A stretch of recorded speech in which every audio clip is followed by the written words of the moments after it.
All right. So today, normally each class that I do has a theme, right? It'll be Tantra or an Upanishad or a practice of Shakti worship or a very advanced Tantra teaching that I'm going to do. But today I'm going to look at a subject that's been in my psyche for the last few years. And because I've always been a hacker and I'm a collector of hacks. I go from, there was a wonderful saying of Abhinav Gupta, the great Kashmir Shaivism saint, and he said that I am like a bee going from teaching to teaching, picking up bits of honey from all of them until I gather them all to form the honey pot of bliss in my own heart. So I become my own inner guru. So I am like that. And when you hang out with us, you are like that. And, because we explore different things. And of course, we invite you to go and explore other things. If you want to do Wim Hof or you want to do Qigong, no problem. But use this place as a core laboratory for your alchemy, a place to experiment with your own inner tweaks and changes and to find support and to find crazy people like you that you can talk to. You're not going to find them in your family or your friend circle, trust me. And you're not going to get that. You need strange people like us to talk to, all right? So the whole idea of hanging out every Sunday for 3 hours is so that you get to hang out, and talk about all this stuff that you're going through, all right? And I wanted to read you something from a beautiful quote. So it's called The Neuroscience of Tantra, and I'll come to this picture in a while. But here is a beautiful words I wanted to read of Aldous Huxley. It says, from The Doors of Perception, it says, to make biological survival possible, mind at large has to be funneled through the reducing valve of the brain and the nervous system. What comes out at the other end is a measly trickle of the kind of consciousness which will help us stay alive on the surface of this particular planet. So to make biological survival possible, mind at large has to be funneled, has to be reduced through the reducing valve of the brain and nervous system. And what comes out at the other end is a measly trickle of the kind of consciousness which will help us stay alive on the surface of this particular planet.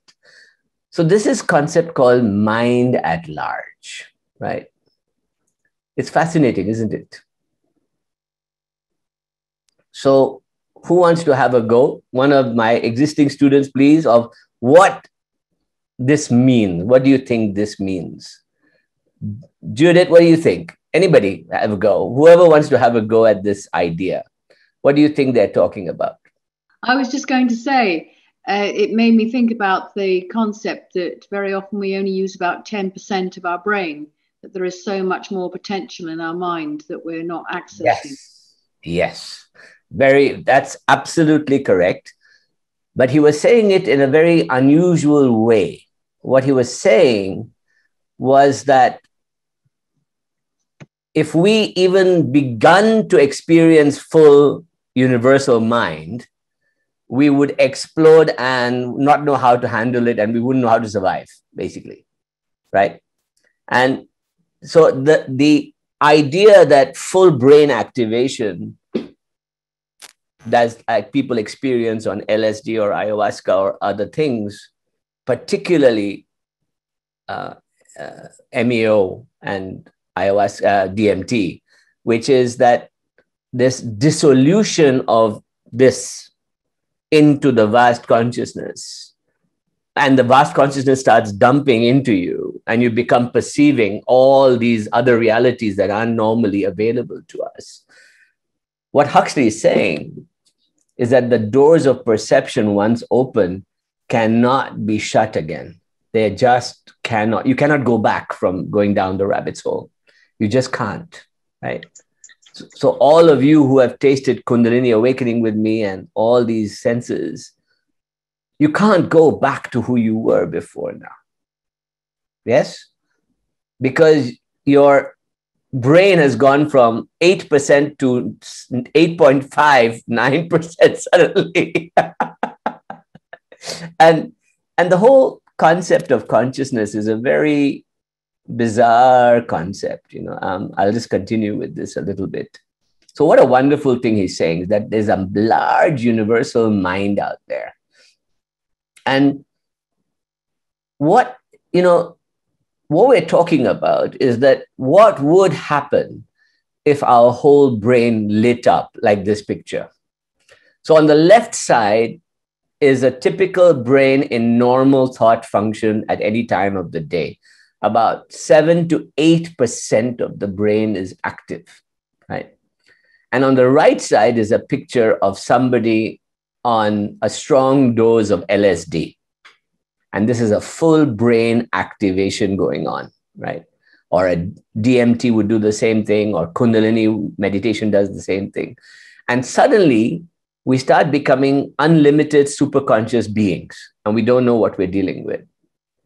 And when I look at the spectrum of the experience in Tantra, they talk about going from Kali, the blackness of the Mooladhara, through the fire, through the heart, through the sky, through the thousand suns, into the golden world and into the vast nothingness at the end of it. So you're going from nothing to nothing, but from little consciousness to infinite consciousness. Now it's a spectrum. Now in Tantra, they say that, I'll show you one more thing, that basically consciousness seems to be everywhere. That means there is embedded intelligence and consciousness within every particle out there in the universe. This is the theory of non-local panpsychic thinking right now, in science as well. Now, it's a small fraction of people who are beginning to accept this as a thesis, but it is happening. That means that my consciousness is able to perceive other consciousness. That means if I expand my mind, I go beyond the confines of my brain and my senses, and I begin to experience non-local phenomena. This was coined by a man called David Chalmers in England, in the NYU, an English professor of consciousness studies and philosophy at NYU. And he came up with this thing called the hard problem. And he called it the hard problem. And the hard problem was that, does consciousness exist outside the brain, right? Or is it a phenomena that's only in this little skull of mine, right? And that if once this skull stops, consciousness ends, that's it, right? Now, biologically speaking, that's true. That if my brain stops, my ability to be conscious goes with it, right? But while I am alive, there seems to be an ability to expand my consciousness beyond the confines of this body, beyond the confines of this mind, beyond the confines of this society, beyond the confines of this being that's Raja right now. There seems to be this dissolving of layers that keep me from inside me and seem to dissolve into everything around me. There seems to be this dissolution, right? And once you begin to sense that, you are now a mystic. You can't help it. You are a mystical being because you are staring at the numinous universe in awe. You're going, oh, what was that? What is that happening? This does not seem like normal consciousness. What's going on? Or when things start to fall into place for you and magic seems to be happening, you start to wonder what is at play. It can't just be me and my willpower or good luck alone. There has to be something else at play. So even if we didn't go into a creator principle or a God principle, we can still begin to imagine a vast intelligence universe, right? We can, yes? We can feel it. It's palpable, this sense of intelligent universe, right? That's called a non-local phenomena. The idea that consciousness is not just local to my brain, it's everywhere. And the tantrics say that there are 4 states to experience that non-local consciousness. He says the first state is called Vaikhari, which means when I speak or I chant a mantra, that utterance, that sound, or I say any words becomes a reality. The words become real. And I begin to hear inner sounds. I hear other voices. So my first level of consciousness is the word. I begin to experience the universe as the word, as sound, as inner sound, as and thing. Then my senses kick in and I begin to feel it. It's called Madhyama. And it happens in my heart. It happens in my being. It happens in all parts of me. My whole body comes into activity. Somatic awareness comes into being. And then a third stage occurs when it rises up to my pineal gland and my head, and I begin to see visions and lights and beauty and magic. And then a fourth level occurs when I go into the vast nothingness and super consciousness begins to occur. And I begin to find myself in a non-local, universal state of mind that's everywhere, everything, all the time. So these are the 4 states that Tantra describes as how we experience the sensory world out there, right? And there are 4 other states it talks about, which is very important. It says that the world you think you see with your senses, with your construct, with your objective reality that you think you're looking at, is called Jagrat, or the waking state, where I'm awake and I think this is my reality, right?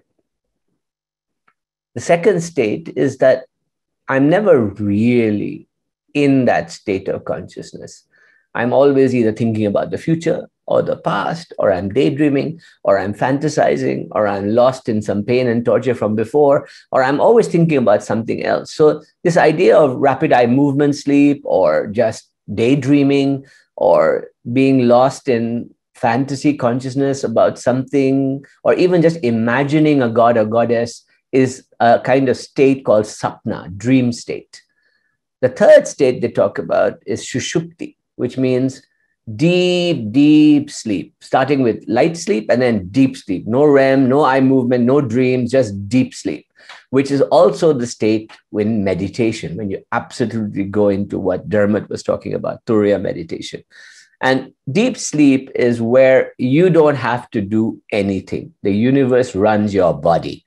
Your heart beats, your stomach digests, your blood circulates, your brain recharges, and you have nothing to do. It's all magic. Everything is working as it perfectly should be. And then there's a fourth state of consciousness that the Tantrics and Vedantics talk about, called Turya. And Turya is when I suddenly become the observer, observing all these other 3 states of consciousness. And so I'm almost like a detached, disembodied body outside myself, looking at the whole thing going on. That's pretty juicy, right? That the idea that I can expand my consciousness just by contemplation, just by observation.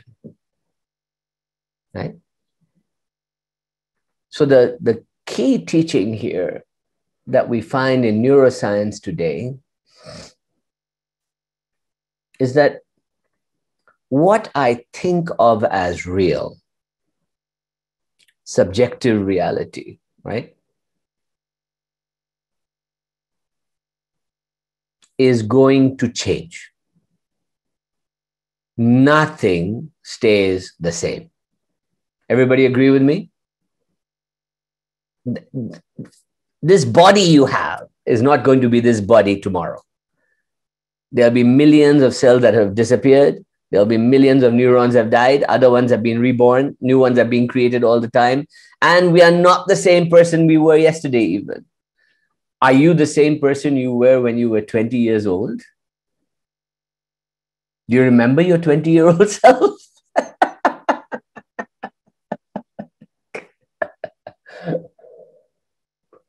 Do Do you remember all those hormones rushing around and trying to run your life?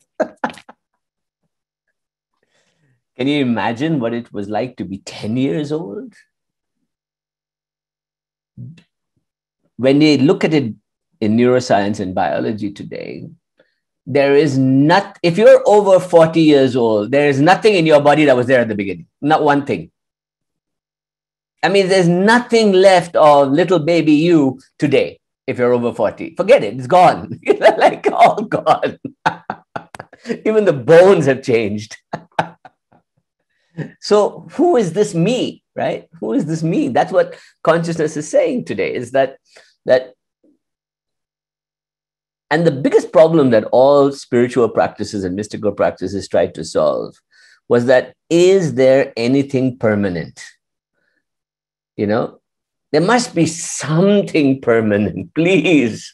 Something that's steady as the world keeps spinning around and we keep spinning around the sun and we keep flying through the galaxy. There must be something, one thing that's always there, right? But you have to go really far to look for that, don't you? You know, even if you go into the black hole, that's also moving. At the middle of our galaxy is moving. It's collapsing. I mean, nothing is standing still, right? So in another definition of Shakti, of Kundalini, of Shakti, is that it just, anything that moves is power. I mean, you are living power, right? Isn't that a nice idea? That we are so desperate to be still that we miss the power of movement, of somatic movement, of cellular movement, of blood movement, of energy movement. We miss it because we are trying desperately hard to be still.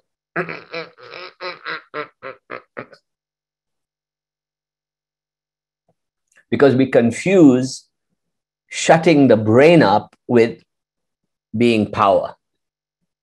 We confuse these two things. What we're really trying to do is to shut the fuck up, so that we can see ourselves moving through this galaxy. Wouldn't that be nice? If I could flow in alignment with the galactic flow, if I could just ride and surf the wave, woo! Wouldn't you rather surf the wave than just be swept over it and hit by the waves? Wouldn't you rather do that? How many days do we spend in this continuous movement life being swept away by shit? Think about it. Worry, anxiety, money, family crisis, health. It never ends, right? Never. And yet, here we are looking for something permanent to ride the waves with. To kind of, let me just ride it out. Let me just ride it out. Oh, I almost fell off the board. No, I'm back on the board. I almost fell off the board. I'm back on the board. I'm back. So the difficulty with consciousness studies today, and whether it is DMT studies or Wim Hof or, Stuart Hammerhoff or Roger Penrose or any of the great gurus out there doing their stuff in consciousness studies right now,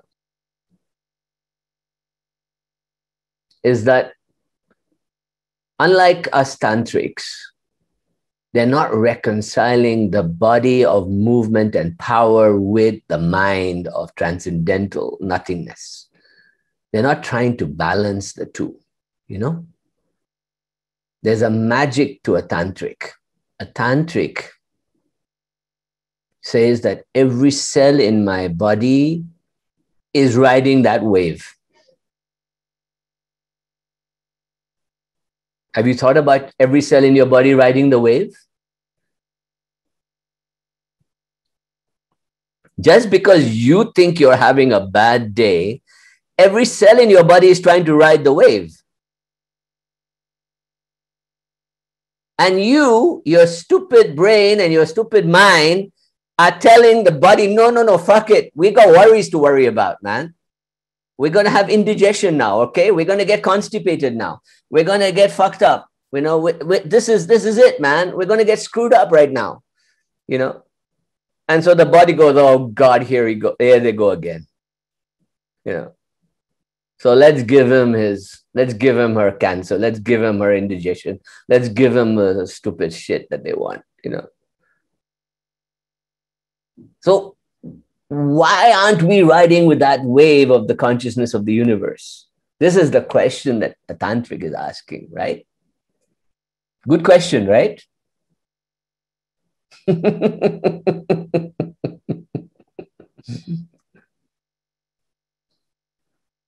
You thought I was going to give you a trance today. I'm not. I'm going to give you a lesson in consciousness.